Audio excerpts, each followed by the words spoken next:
It's time to watch episode 10 of a Monster right now after what happened in the previous episode.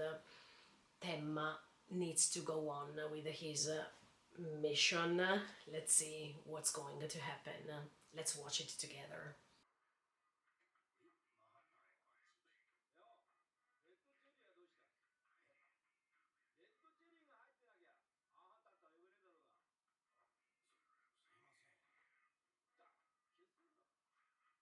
Who's this man?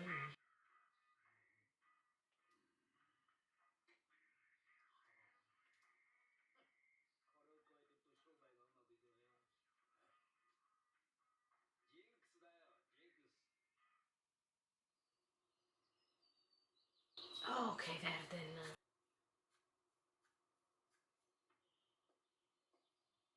Maybe this is another investigator.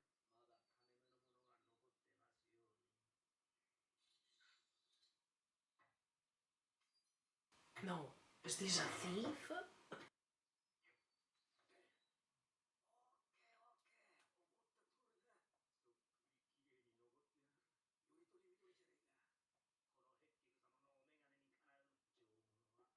Oh, wow.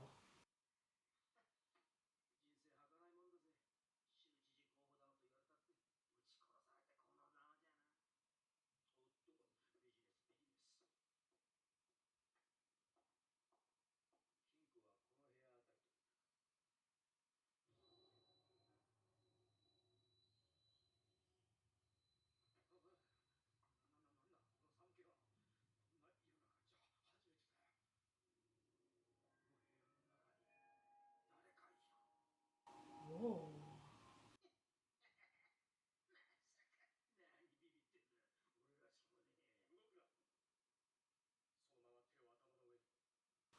Emma!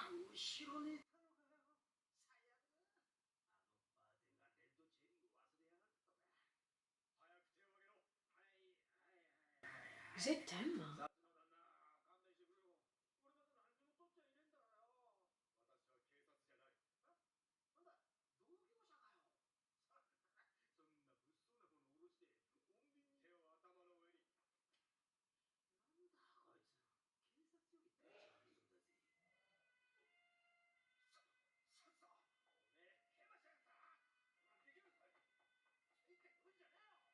But this is the house of Johan. I mean, the house where.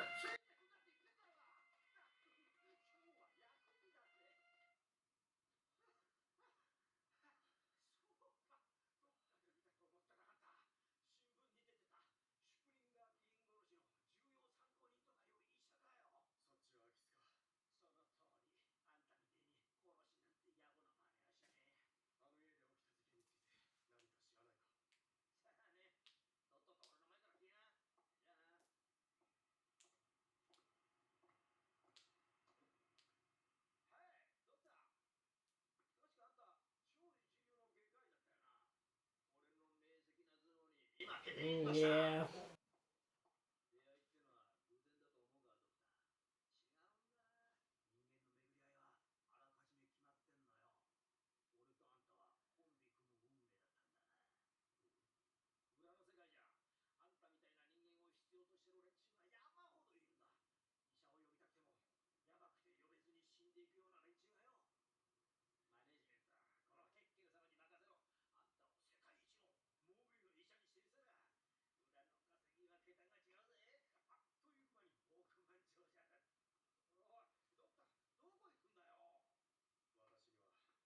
Yeah.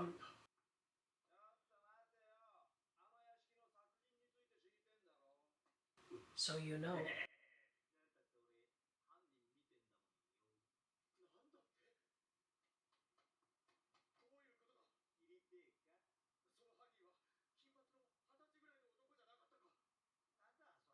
No.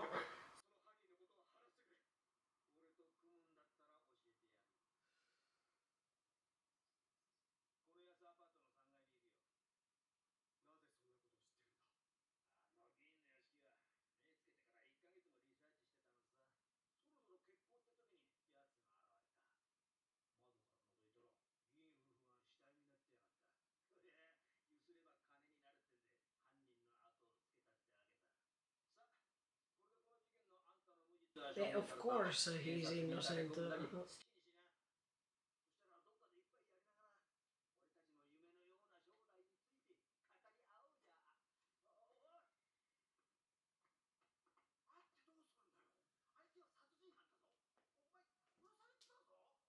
He is no more scared of anything. I mean, them so many things right now that.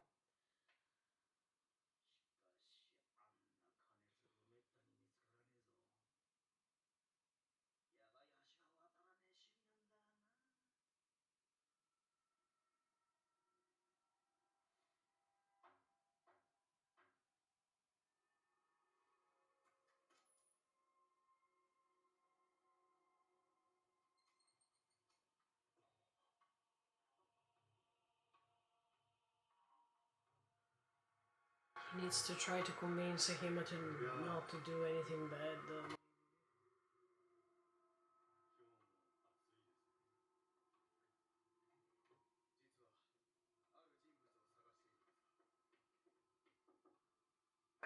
Who's there? Yeah, let him do what he needs to do. He knows that.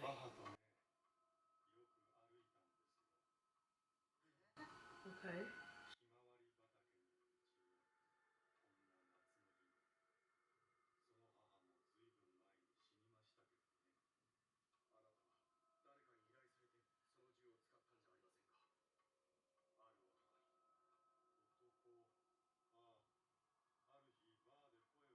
That's Johan.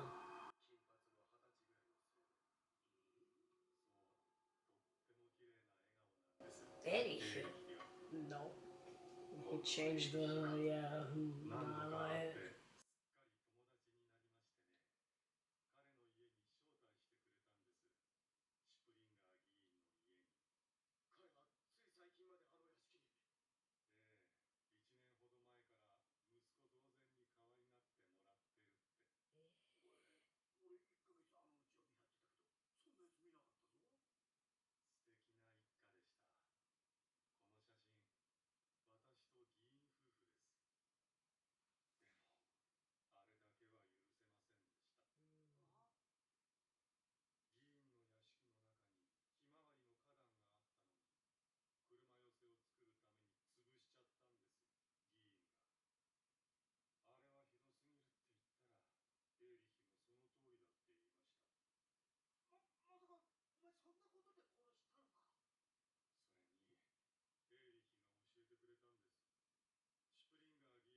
I agree with the theme.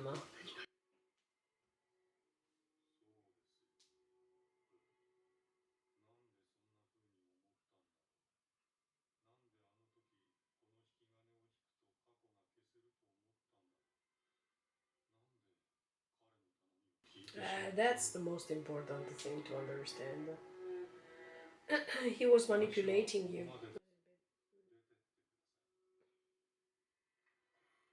And now he's gonna end his life.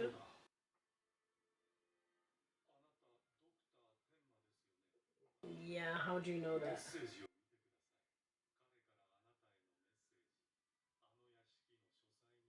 Ooh.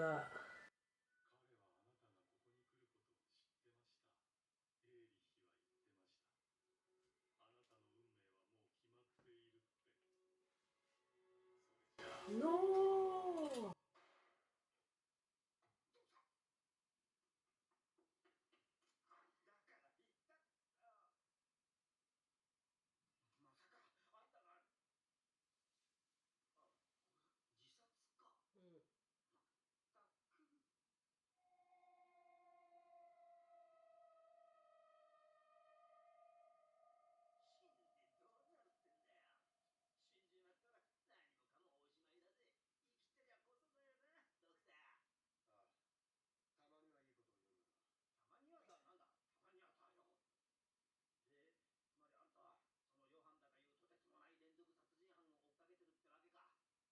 So where's the message for him?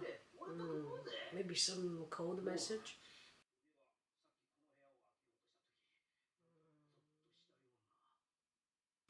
Yeah.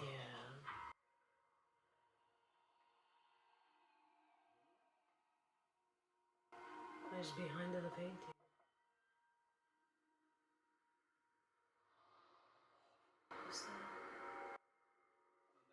Show us. What is it?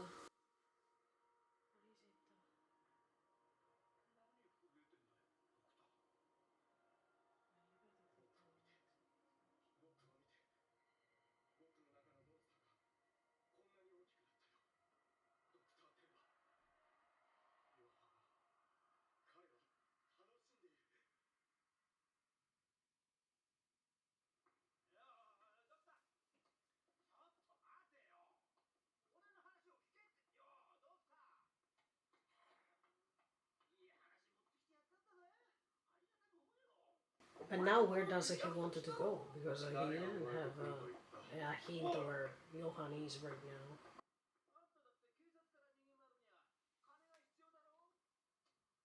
Yeah, that's true, but oh, oh, so here is a.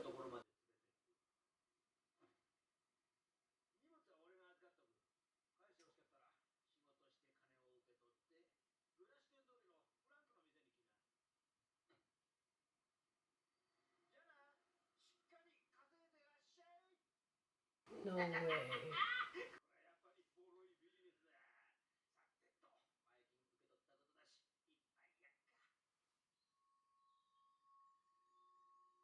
I wonder when he will be able to meet Johan again.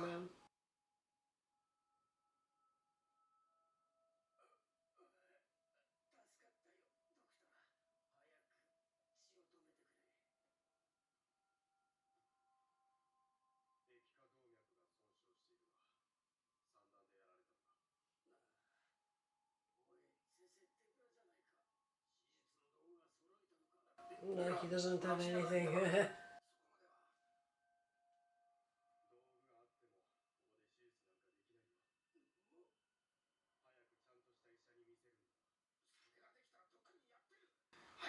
He can't. No, it's important.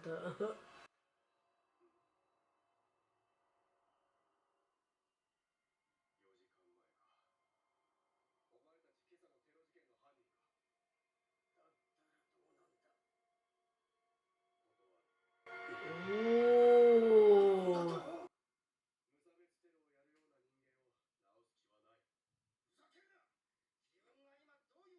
Wow, he goes against his own duty, eh? No,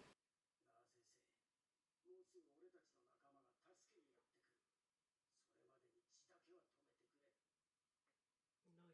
Uh-uh.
Hey, in fact, Dr. Temma needs money, so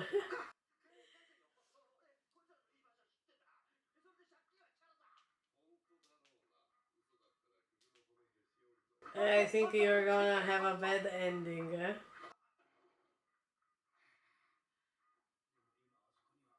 Yeah.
guy's gonna die. You can shoot them.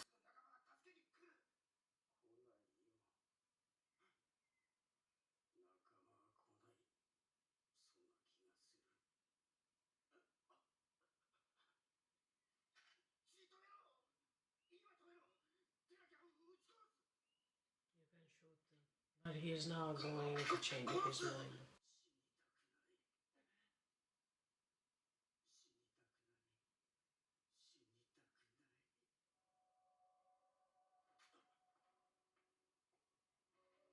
He's gonna help him.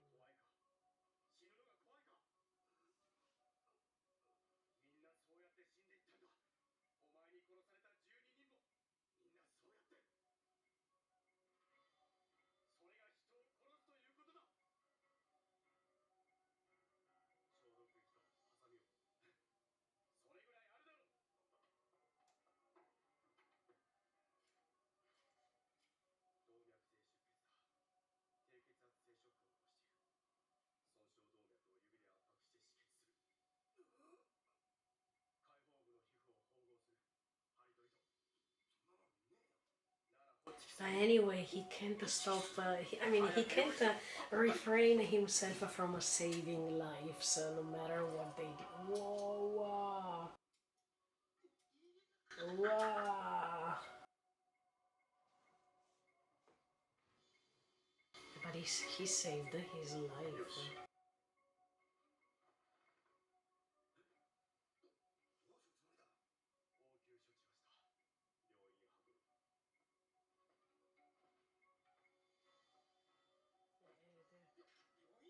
Of course, but he can't leave him there if he wanted to save his life. Yeah, yeah.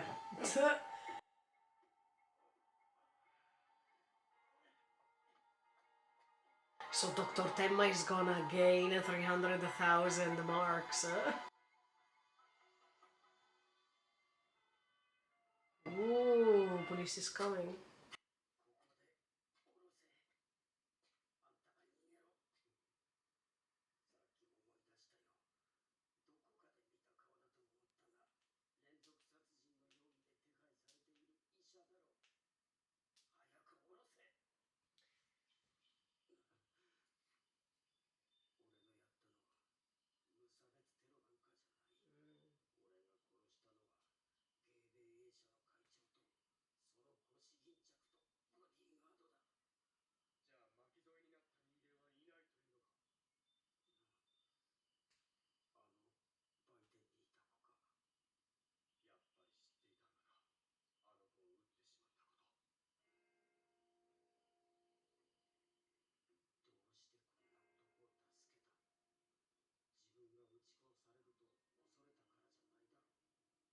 No.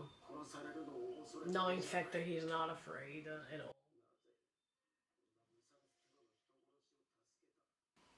Because he's a doctor. Mm.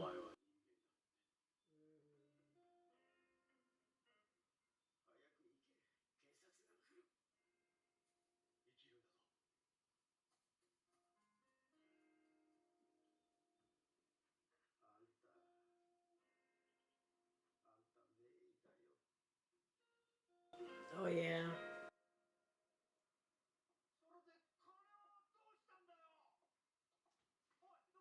Nothing. Yeah, exactly.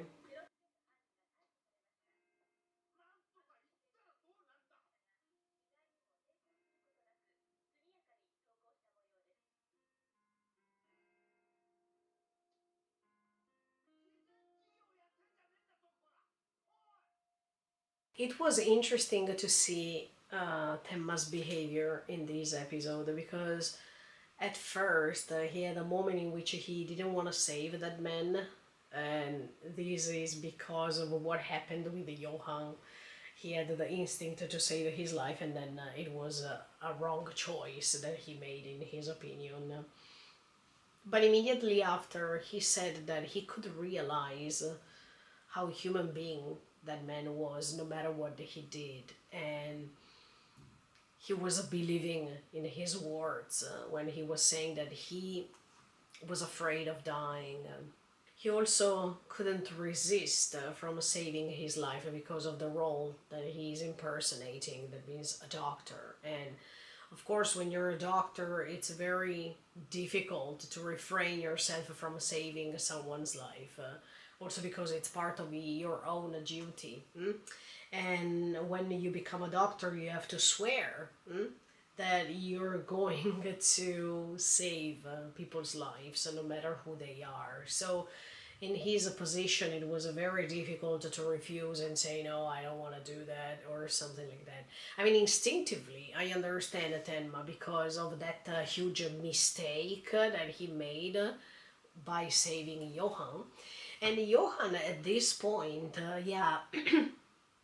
has this connotation of the devil even more and more, because he's always changing names, and we know that religiously speaking the devil does that. I mean, if you believe in the devil or in Jesus or whatever, you know that the devil changes its form and changes even its identity multiple times in order to trick, in order to temptate, in order to manipulate someone's mind.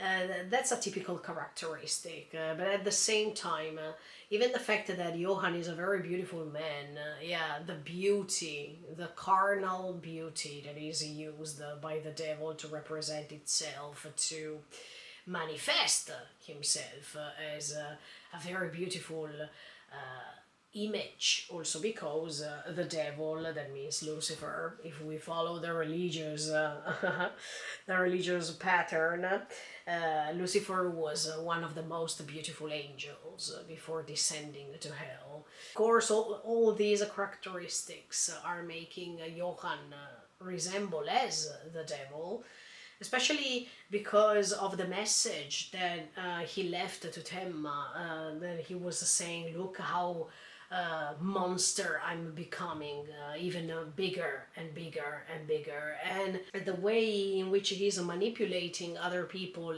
other fragile people, to do what they are doing, that means killing other people instead of he himself killing those people, makes you understand that the temptation of the words he's using, and even the way in which he's manipulating other people's mind, can relate to the figure of the devil for sure. But I was surprised or impressed by what that man said to Temma when he was saying to him that he was not trying to do a terrorist attack. He did what he did for a specific reason. And Tenma, while he was listening, I think that he understood that probably even Johann, as much as I told you many times, probably even Johann had his own reason why he did what he did. That reason is still unknown, of course, and it will take a little bit of time for us to know. But for sure, I believe that if Johann did something like that, something might have happened, something that could destroy his ideals, or something that he saw that was that terrible that he couldn't handle it anymore, or the fact that he was, I don't know, violated or abused. We don't know, but that sentence put me some curiosity even more about what happened, what really happened at that time. Yeah, I confused myself. I said that that was Johann's house, but it's not, of course. These are other stories. But yeah, for sure, we know that what happened is something that needs to have a reason.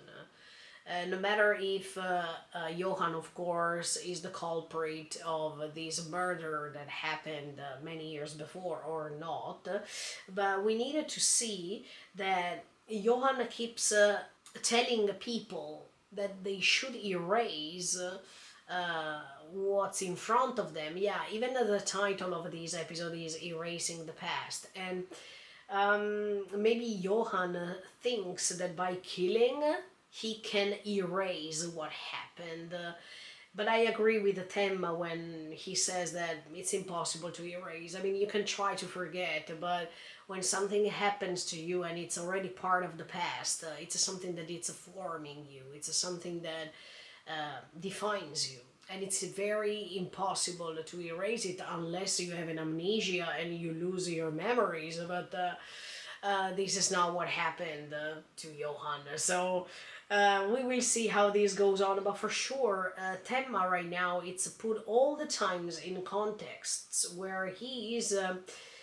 I don't want to say surrounded by criminals, but even in this case, in this episode, he was together with a thief and then the counselor that killed 12 people. So he is getting in touch with all these realities that are completely different than what he started from. In the hospital, there were lots of patients, but they were not declared as criminals or whatever. They had other type of stories. But it's interesting that Pemma decides to stop and to listen to those stories too, because it's a forming, it's a way of forming his character even more. And he is a very empathic man, so I think that these experiences can help him little by little to get in touch with Johan's story and to approach him without killing him. I still believe that he's not gonna kill him. It's just these processes necessary for him to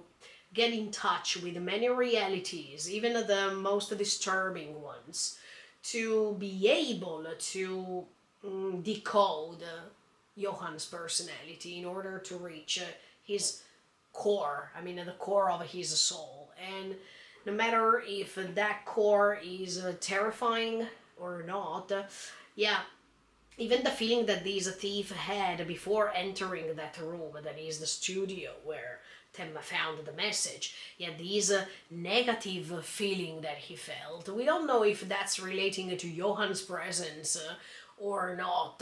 And even in this case, you can see this negativity that is represented by the presence of the devil. I mean, or all these characteristics that remind you that it could have a religious pattern, I mean, a religious topic here, even if religion is not the main deal here. We have this troublesome boy who's trying to corrupt other people's hearts and manipulate their hearts in order to let them know what to do and whatsoever. But is Johann this powerful to do so for so many other times? We need to see. I don't think so, because I think Johann understands how powerful, mentally speaking, Temma is, and to confront him, yeah, when they will finally confront, I think that that will be so interesting. So stay tuned and keep on watching me. Thank you so much for the support, and see you next time with episode 11 of Monster. See you in the next video.